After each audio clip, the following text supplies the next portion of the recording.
Thank you so much for coming in. It's great to be here and talk about fashion. Oh my gosh, and I mean, you look beautiful and stunning, and you're actually wearing one of the designers that designed some things on the green carpet. Yeah, absolutely. Matière Fecal, and they designed the dress that Sarah Paulson wore that I think we'll talk about. That's absolutely incredible.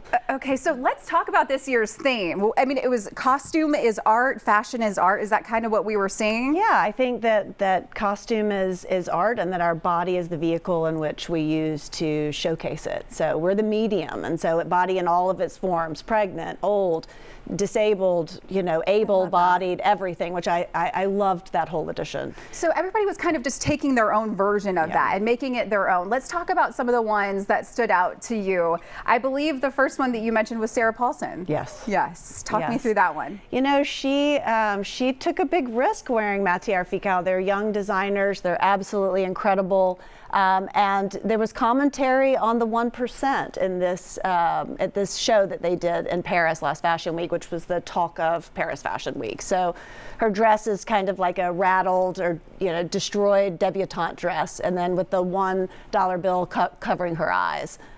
It was interesting. That was the storytelling aspect I saw from a lot of celebrities out there, was trying to figure out the meaning behind what they were wearing. Is that what you thought? Yeah, I mean, I think it's you always want to understand the meaning behind what they're wearing, but at the end of the day, you also just want to see something incredible. Right. And so you shouldn't have to know the meaning in order to have this incredible feeling. And with her, I think it made people uncomfortable. You questioned what is this really about, and so I think that's what makes it so powerful. Okay, let's talk about Emma Chamberlain. Oof. Oof. She started it off. I think she was one of the first people that came in to the red carpet. Okay, this was the one. It was jaw-dropping. So this was inspired by Van Gogh and Munch, two very important painters, and her father apparently is a painter, and she was inspired by watercolor. And so she teamed up with another artist to hand paint this dress. And I just thought the hair and makeup, the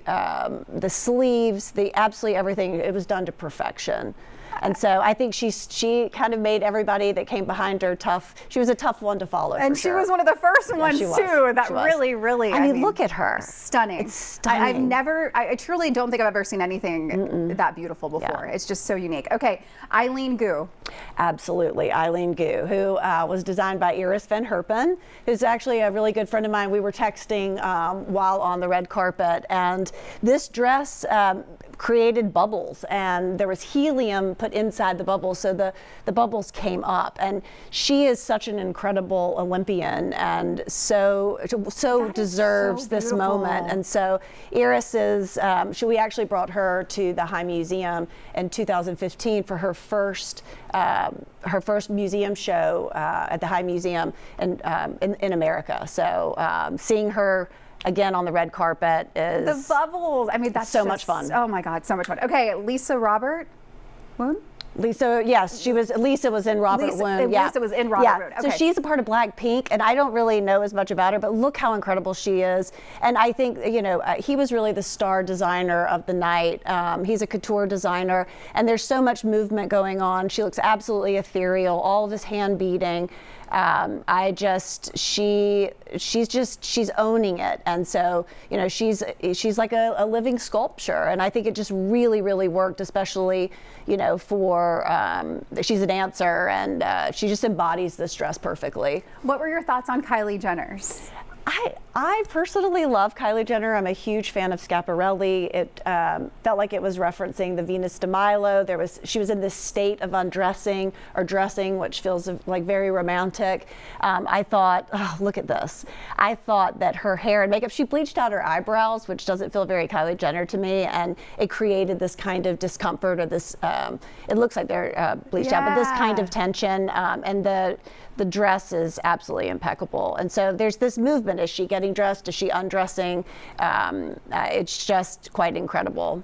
Okay, so I picked out some too, and I want your thoughts on mine. Okay, so I thought Beyonce, she looked beautiful. Yes, I mean, she's Beyonce. She is Beyonce. It was a moment. It was big and bold and a lot going on. Absolutely. We waited for her all night to show up, and I was actually curious if she was going to. I mean, it's it's dripping in money. I mean, it just looks absolutely expensive. I mean, for me personally, I think about what Coco Chanel says about before you leave the house, take something off. I would have left off the crown.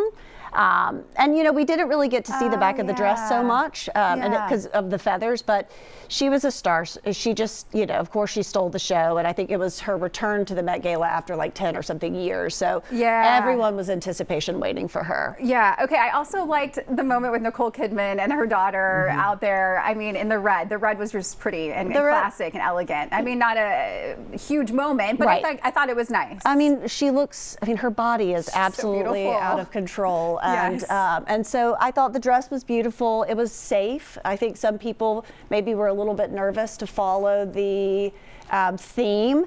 And when you look like that, I don't know that you have to worry about a theme. I mean, she walked out. I was like, she just looks like a jewel. God, she's stunning. And this is her daughter, apparently. And they both have some really great hair extensions that I need to work on.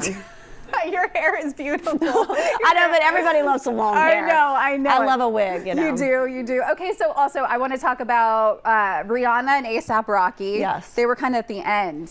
Yeah, the tail end. I think that like at 10 o'clock they showed up. Oh, so wow. I think everybody waited for a while, and of course in anticipation. And they showed up, and she's wearing a Margiela couture piece that, it took hours and hours. It's handmade, and he, and Chanel, nothing tops their 2021 Met Gala when they showed up then. And so this was less exciting to me. I mean, I kind of wanted more from both of them, but I love the pink, and both of them, they're larger than life, so it's hard to kind of comment, but I would have liked to seen a little bit more. Okay. And Coleman Domingo, did he stand out to you at all? I mean, Coleman Domingo is probably one of the most fashionable creatures on the face of the earth. I would love for him to be look at him. I mean, unreal. I mean, he really knows how to embody a character. He understands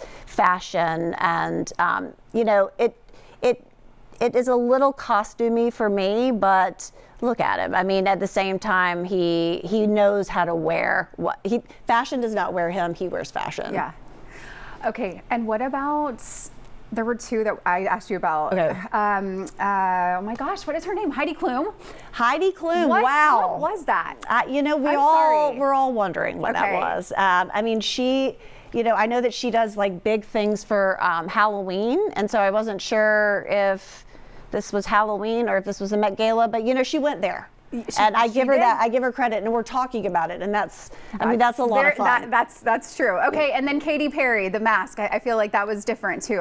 You're right. It is a difference between having a theme to a Met Gala and a Halloween party. Yeah, right. Like there's a difference. I mean, I hate saying that, but Katy Perry, showed up. The dress looked beautiful. But she, I guess, I think a Cyborg also attended the. She looked like a robot. Yeah. And so I guess that was different on purpose. But again, I think there were so many other showstoppers that it's hard to even remember certain people. I know, I'm sure it really is. Okay, also, before we let you go, I want to talk a little bit about what you have going on at the High Museum of Art, and some big news that they recently shared with us, that the Lauren Amos Fashion Project is happening. It's the first major initiative there ever, right? Yes. Tell me all about this. Yeah, I mean, I've always been a big supporter of the arts, and to really, I see fashion as art. I mean, obviously the Met sees fashion as art. And so to have fashion as a serious curatorial department within the High Museum is really important to me and for my legacy. And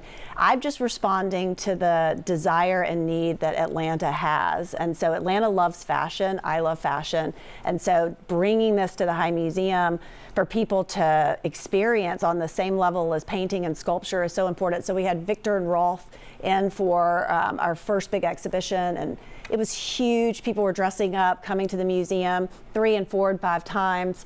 And so again, I just, we're hiring a curator, we're doing exhibitions continuously. Amazing. And so I'm over the moon about it. We're so excited, and I'm so thrilled to have met you today. Thank you so much for inviting me. I'm humbled to be here. Thank you for your time. And to keep up with Lauren, you can visit her website, antidotestyle.com. You gotta check it out. She's amazing. She's also on social media at Antidote Style.